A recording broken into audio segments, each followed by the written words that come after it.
You are listening to Eastman's Flycast, an adventure fly fishing specific podcast covering travel, tactics, and next level insight. Now your host, Brian Barney.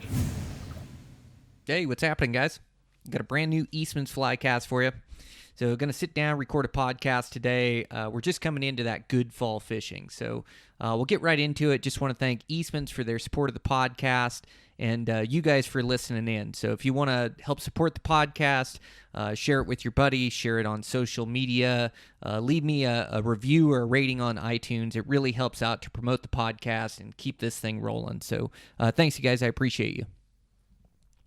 With that, let's get into it. Getting into that good fall fishing. Man, the pressure's starting to get off on these western rivers. They're starting to fish really good. Temperatures are dropping.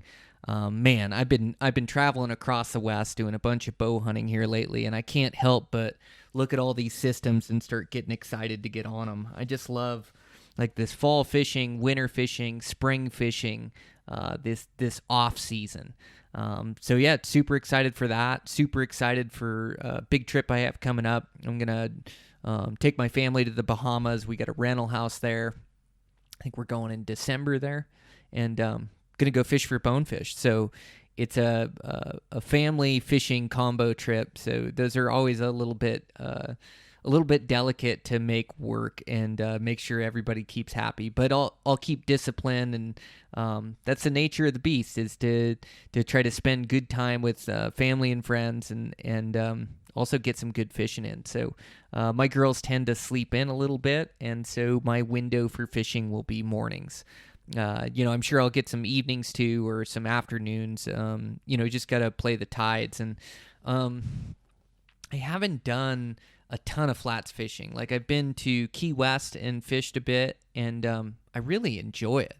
It's like this combination between fishing and hunting. Like, in Hawaii, I'd blind cast a little bit for bonefish where I couldn't see them, but for the most part, it's done by sight fishing. So you never blind cast. Just hold on to your fly, or if you're wet wading, you've got things tied up and ready to go. And I fish from a flats boat, which is just killer. It's like you got a guy on the back that'll kind of pull you through these flats.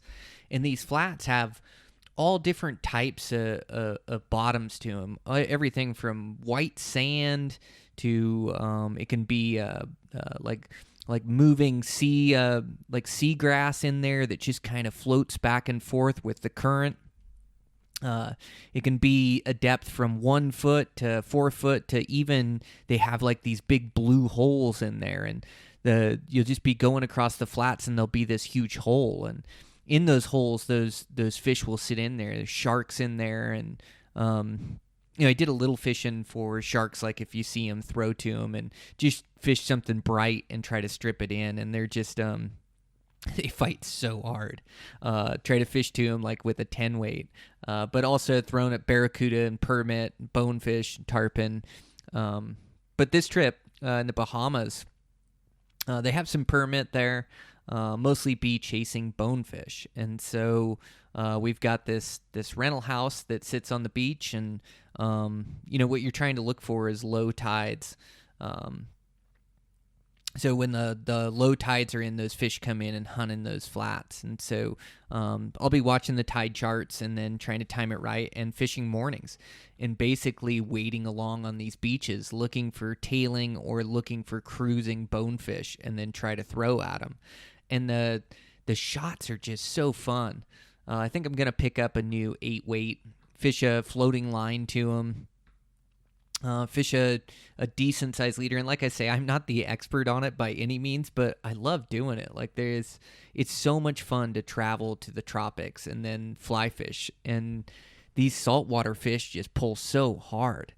They just scream. Like, you got to make sure you got your backing in order, because you're probably going to see it multiple times. With these 3 to 5 pound fish that can go anywhere upwards of 10 pounds, but those bonefish, they fight hard and just scream line off your reel. So yeah, I'm pretty psyched. It'd probably be smart to get a guide, but we're just trying to do this trip on a budget. We've got the rental house, we'll get a rental car, and then flights for the girls and things for getting out there. But it's like it's part of the enjoyment of life is like to be able to share it with my family and friends, and be able to share it with my family and take them on some amazing adventures. And so it just so happens to be like the prettiest places for me are the places where I can really do things and be active, and there's cool things out in nature to see, and the Bahamas definitely have it with these bonefish. So yeah, I probably won't hire a guide, although, if it came down to it or I got a free day, I may hire one. Like it can be a little sketchy with their boat operations there in the Bahamas. Like they don't exactly keep up on all their maintenance. It's just poor countries, and so you never know what you're going to get into. But I definitely don't want to get stranded on a boat in the middle of the ocean.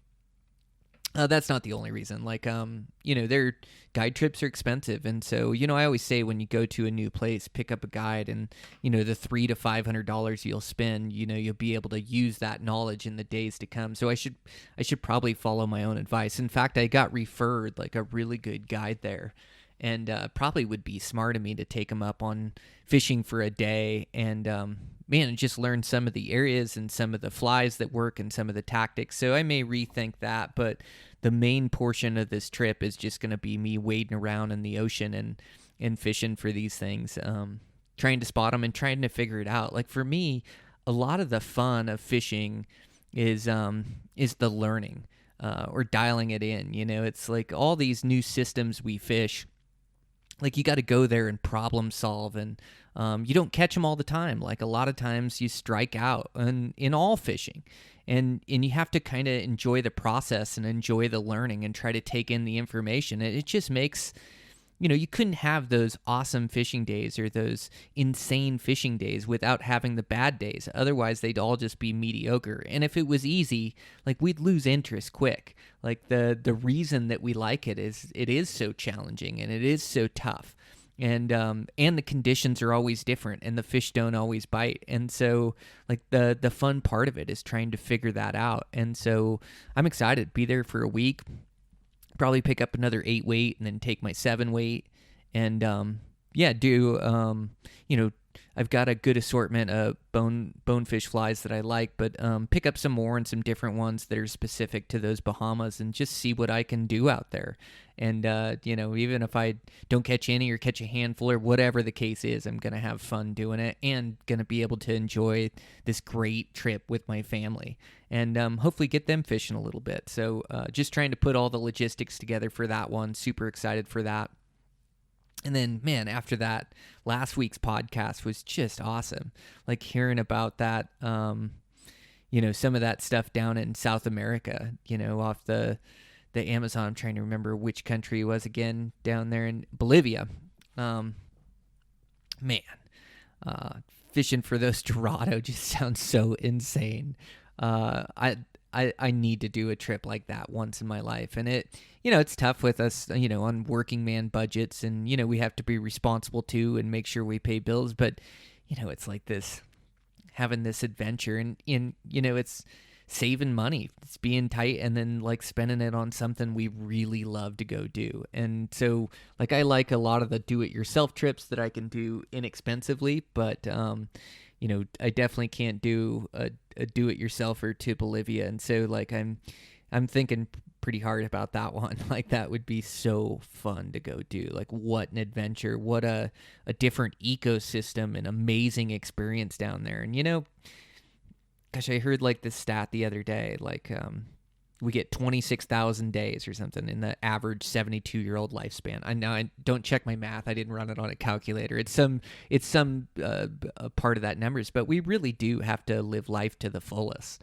Like it's going to pass us by and be done and over with before we know it. And there's no guarantees for tomorrow either. And so like the key to life is just trying to be happy and doing what you love to do. And, we all need money and wealth to survive. But it can't be our sole purpose. Like that's not enjoyable to me. And, it is like, I want to make money and it affords me to do these different things. But for me, it's being tight with the money that I do make. And really, the most priceless thing to me is freedom and time. Now, I'm blessed to have Barney Construction and be able to run that and make a good living, be able to do these podcasts, make money in the outdoor industry, and I do have a bunch of free time to fish and hunt. Like, I have this great life, but just trying to enjoy it to the fullest. We only have, like I say, 26,000 days or whatever the math works out to, and you waste a lot of those being a baby and a toddler. And I wasn't teenage years, you're trying to figure it all out. Like how many days do you really have in your prime, So it's just trying to get the most out of this life and the most enjoyment. And that's really is like being happy day in, day out, doing what you love to do. And then, these big adventures, it really gives you something to look forward to. So even looking at the cost, and it's way out of my price range or what I'd normally spend. But, you start looking at it, start going, man, 41, they're clicking off. Like, when am I going to pull the trigger? When is it going to be time to go on one of these? So, I should, I've got so much work for Barney Construction right now. Put in a few extra days, save a little bit more money, and plan one of these epic trips. I'm not sure if I just talk about freedom and being the most important thing, and it really is. Like, I love my freedom. I love this off-season fishing, and partly because I get the time to go.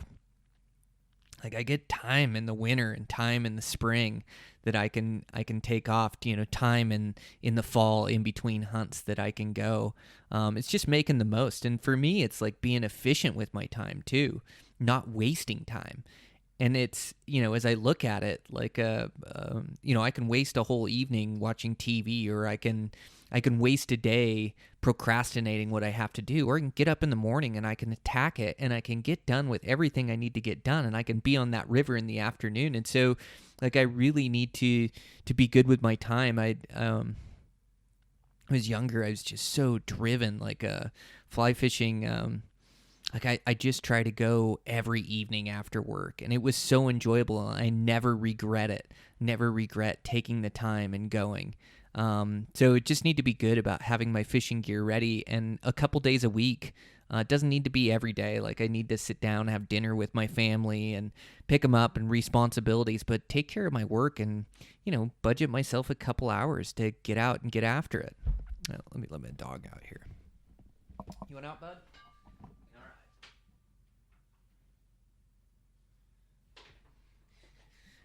My dog Gunny sits in here with me when I record podcasts, and then it gets time to, he wants to go check out everything else, so had to let him out. But yeah, it's just getting time to enjoy what we love to do. And some of these big trips, like this Bahama trip coming up, so killer to take my family, or like that jungle trip would just be so insane. And then the other trip that I'm dying to go back to is New Zealand.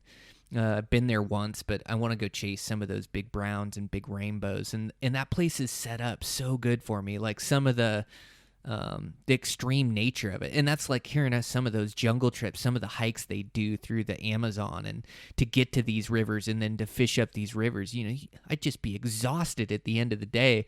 But that's when I'm at my happiest. I love going hard like that. A lot of times when I go fishing, like, I don't stop to eat. I don't drink anything. Like, I am going full tilt all day long, only thinking about trout. And it's part of the enjoyment of it too. It's like you're immersed in the experience. You're present. You're living that present moment of trying to catch a fish and not worrying about any other problems or issues you have. And I love it when my mind is in that state. For me, that feels like flow state. It's like it's just I'm super present. It's one of the reasons why I love bow hunting and I love fly fishing. I love being immersed in the experience, and I love it. I love chasing browns. I love chasing rainbows. I love chasing a big buck. Like, I love the challenge of it, and everything that goes with it. And so, like, that's a lot of the enjoyment for me. So I just need to be efficient with my time, make sure that I'm getting done with my workload, and attacking the day in, day out. Like, I am so fortunate for the life I get to live and where I get to live. I mean, out west here, traveling, like going by the Yellowstone yesterday, the thing looks so prime. Man, I got to get on that thing. But I've got to plan trips. Like, it's a combination. It's not just the big adventures. It's also like I'm talking taking the afternoons, like budgeting or allotting enough time to go out in the evenings a couple days a week, to go out for that weekend day. And it's just having my gear ready and being efficient with my time and getting things done and spending good quality time with the family and inviting them along. Like my youngest is a great adventure buddy. My oldest, she'll go on a float, nice weather, and so will mom. So we like I need to get those girls out. It's like one of the best ways my dad and I spend time together. We used to hunt a lot together, and we still do, at least one hunt, two hunts a year, but it's getting tougher and tougher. He just doesn't enjoy that huge wilderness experience that I love. And I don't know, is if you get older, you kind of lose some of your drive, but I want to make sure that I never lose it. And I want to be the motivational factor behind getting them out too, where I just go, hey, Dad, getting out this Saturday. And we did more fishing this spring than we've probably ever done since maybe the year I bought the boat or something. We did a bunch of days this past spring. And so got Dad into some really good fishing and really got him into streamers and chasing that. And, man, it's just so fun. It's such an adventure on the river, like, being able to have this drift boat. And I don't have anything special. I've got this low side hide, and the low side is really good on these western rivers because it doesn't catch the wind as much as a high side. So it just cruises, super lightweight boat, rows really nice. But I think mine's like a 2003. I bought it for $3,000. I've redone the bottom on it once.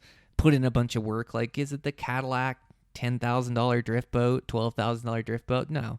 Does it get the job done? Oh, heck yes. And keep up on everything and all my maintenance on it. And it's a dang nice boat. Like, I can explore all these western rivers. The other tool I have is I've got one of those single man crafts for doing these smaller systems. And I've got that thing all set up like a single man pontoon boat for when I go by myself. And it's nice because I've got this setup where I've got, and don't get me wrong, like I don't have a million toys, or I haven't had a million toys throughout life. Like I like to save my money and spend it on experiences more so than material items. But throughout the years, I've accumulated these tools for the trade and for going to do these things. And so, I've got that pontoon boat that I bought, and I've also got a little dirt bike that I use for bow hunting. It's like a little 125 or something. But the awesome thing is I've got this dirt bike carrier that's on the back of my truck that goes on my trailer hitch. So what I can do is I can throw the pontoon boat in the back of the truck, I can throw my dirt bike on the hitch, and then I can drive to a river by myself, and I can park my drift boat at the takeout, and then drive my truck off, drop off the boat, and float down to my dirt bike and run my own shuttle.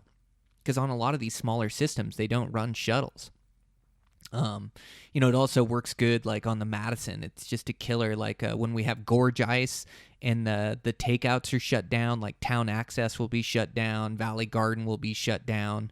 And so what I'll do is I'll be able to float down and I'll be able to attack these in the spring 2 weeks or 3 weeks before anybody else, because I can just drag that single man pontoon up on the ice shelf, up on the gorge ice, and pull out there. And so it gives me this advantage to fish water that nobody else can. And you're always, in today's day and age, like a lot of fishing is getting to that water that nobody else can fish. But this man, it was a great late summer. Got my uncle his best fish to date. Did a podcast on that. I know my buddies have been catching some really good fish out of the river. I think we had one of the worst drought years, but August we did get some rain and some cooler temps and cooled down that river. But I think like a lot of these good browns and rainbows, I think the lake got pretty warm, and so they moved up into the river. But yeah, I got to get out and chase those things for fall, and really it's just enjoying the process. It's like to be able to go out fishing on a whim any given day where I live is pretty special. Just go do a drift with a buddy, and you just like it's pure joy, like pure laughter and fun, and again just being in that present moment. So I'm definitely going to take advantage of that and do more of these adventures close to home too. I fished 5, 6, 7 different systems this spring or something like that, and I'm going to try to do that again this winter and this spring. Make sure that I get out for steelhead out to the Olympic Peninsula. I skipped last year. Just got busy with houses I was doing and responsibility and things, but just try to structure my life around enjoyment, and I also got to make money and take care of responsibility. And, I take a lot of pride in that. Like, how you do one thing is how you do everything. And so, you can't just be good at fly fishing and be an absolute bum, although some guys do succeed at that. But for me, it's being a good businessman. And, we've got 7-8 employees now, so it's keeping those guys busy and, keeping them, they're supporting families. And so making sure I've got work for those guys and good communication with the owners and expectations and good discussions around decisions and, making sure that I'm doing my job and doing my part and being responsible, but take care of that stuff and then get to the river. So I also want to do New Zealand, although they are so locked down in New Zealand. It's just crazy right now. New Zealand and Australia, gosh, I feel bad for those guys, but I am just dying to get to New Zealand. They have such big browns there, and like I say, it suits me really well because it's these extreme hikes, like up these systems. So I'm just going to rent a car and really explore that place. I'm going to budget some time. I mean, I'd love to do, I fall in love with these places, and then it's like, man, I'd love to do a month there or something. But even just a couple weeks of exploring around, and I also like to hunt those Southern Alps for the Himalayan tar. It's just such an awesome adventure doing that. But make sure I get some good fishing in. And fishing in New Zealand, it just looks amazing on these systems. So you can access, through roadways and things of that nature, and then take the rivers up. But you just follow them way into the mountains in there. And there's so many different systems in there. Just looks like so much fun. I just want to go explore that place. And I love chasing big browns, and that place has them in spades. So that would be really fun, and I could do it on the cheap as well. Like, I think the last trip I did to New Zealand, I did for $3,000, and that includes hotels, rental cars, airfare, everything, food. Like, it's a pretty cheap super adventure. It really is. And that was actually a heli in, heli out too. We got a heli drop for in the Southern Alps, just because you burn so much time. You may burn your weather window trying to hike into one of these places to hunt these tar. And so we had a connection down there, and so they dropped us off, and then able to use all our effort to hunt those things and all our good weather days, even though we did get rained in a couple days. But just this amazing adventure. So I definitely want to do that as well. But there's so many adventures out west here that I want to take. I've got a notebook starting at the different systems that I want to fish and timing on those systems, especially ones here around Montana, and did fish Wyoming last year, but I want to get back to some of these places. There's different systems that I want to fish in these different states that I just want to go take, take my gear and go camp out for a couple, 2-3 days, team up with a buddy if possible. If not, go solo. But we've got this amazing opportunity out west and can just do those trips so cheap. Like that, that Olympic Peninsula, I can usually do that trip for around $1,000. And so definitely got to take advantage of that and go fish for those things. But yeah, a bunch of cool things to do, and really, life is about these experiences that we're able to build and able to go. And it's also, we can't base our success on a great big brown or a great big fish. Like, it may happen, it may not. But the fun is in the chase. The fun is in the experience, and the fun is in the anticipation and the planning and putting everything together. And then, once you can build your skill set and knowledge to a certain place, like, you can be successful in these different places. You can go there and expect to catch fish and expect to have a good trip. And every once in a while you hit magic. You hit that pay dirt where you really get into them. And that's what makes fishing fun. So we're definitely getting into the fall fishing now. Like, the fish are still eating streamers. Browns are starting to get all colored up. Nymphing's good. The hoppers are pretty much done in my area here. So I got to get out and start exploring here some evenings. And I've got some different systems that I want to hit before it gets too cold. And also, these browns will start to run to their spawning grounds as well. And not that I like to fish them on their spawning grounds, but as they start to run in the fall, they'll start to hold in these bigger holes, and they'll run up from a lot of the lakes. And that's like the I've got this one spot that there's a bunch of different spots, but exploring these bigger rivers like the Missouri and different places, like there's these spots where these browns will run in there, and they'll go 30 inches, and you'll see them. They'll porpoise in front of you. And Missouri is such a big river that I fish it with a spey rod a bunch.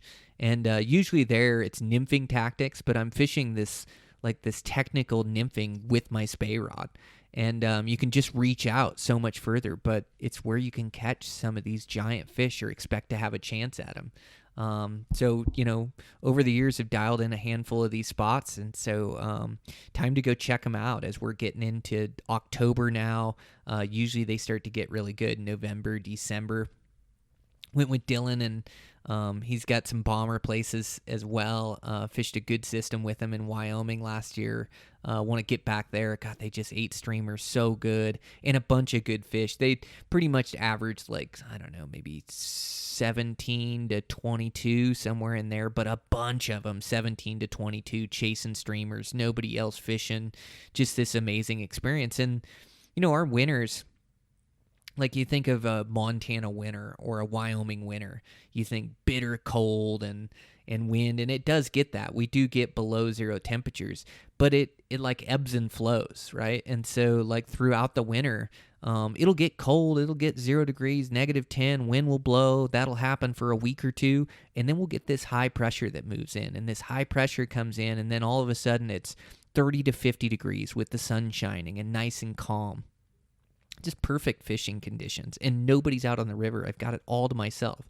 And can you imagine, like, I don't know how many thousands of people travel to fish the Madison River every year, all these western rivers really, but take the Madison River, for instance, like there's all these people that travel to fish it. And all of a sudden it's wintertime, and I've got a 50-degree day, and there is nobody on the river from top to bottom. And, I get to fish this river and go to the best holes and go chase these same trout. It's just like in off-season months. And it's just this amazing experience. I can't help but smile the whole time. Like, it's so beautiful right now with like the leaves changing, and it's the best way to see the valley. It's a drift boat floating down, snow-capped mountains, just the Wild West, and you float down this river and you don't see anybody all day long, and then catch good trout all day long, and keep warm enough for sure during those temps. So it's just this amazing experience in the fall, winter, and spring. And you just have it all to yourself. You feel like you're alone in this big wilderness. And there's still, even in today's day and age, and the popularity of fly fishing and all the guys out there, there's still all this opportunity out there. There's still new systems to fish. There's still big fish available. Those giant browns we dream about are all out there. Like, the opportunity is there. It's just about us making the time. And again, 26,000 days. We got to make the most out of them and do what we enjoy to do for as many of them as we can. And that's, still taking care of our families, still taking care of our responsibility and our work. But when we get a free day, go all in. Don't be glued to these phones. Those things are so addictive. And, they're necessary evil. Like, I'm definitely using mine for emails, text messages, staying in contact with clients, everything that I do, social media, pushing the podcast, the whole deal. Like, it is necessary, but it's like, be disciplined with it. Don't need to be looking at it every 5 minutes. And if I'm going to go fishing, I can turn that thing off for a few hours, or at least forget about it, and be in the present moment. Like, life is all about the present moment. We're always thinking about the future. If I had this, I would be happy. Or if I could do this trip or do this, it would make me happy. And that's not where happiness stems from. I mean, it is doing what you love to do, but it's also, it's being in the present moment and enjoying right where you're at. And, letting not worrying about every little thing. Not letting every little thing bother you. It's like, even, life is going to be full of problems and issues, but it's about, like, when a problem comes, or I'm presented with a problem, it's figuring out the best solution, the best course forward, and putting a plan together and moving forward with it, and then not overthinking it, not thinking, what if I did this, or if I did that, or, like, a lot of times the brain likes to play, like, worst case scenario. And there's nothing worse than being fishing and not being in that present moment when I'm fishing and I'm thinking about a work problem or I'm thinking about an issue. So handle them as they come in, like I'm supposed to. Take the problem, address it, come up with the best course of action, move forward with that course of action, and let the rest wash off. Not stress about it. Get back to fishing, worrying about my drift, worrying about where that big brown's sitting on that bank line. Like that's the fun stuff in life. Like we are, we're just on this planet Earth that happens to be the right distance from the sun, spinning around space or spinning around the sun. Like it's amazing. Like I'm just getting done with this elk hunt, like looking up at all those stars. And it's just crazy, and here I am, worried about a few bucks or worried about an issue or something. That's not the meaning of life. So, yeah, I'm excited to go on some of these big adventures, plan out my off-season months, and get after some of these brown trout and rainbow trout.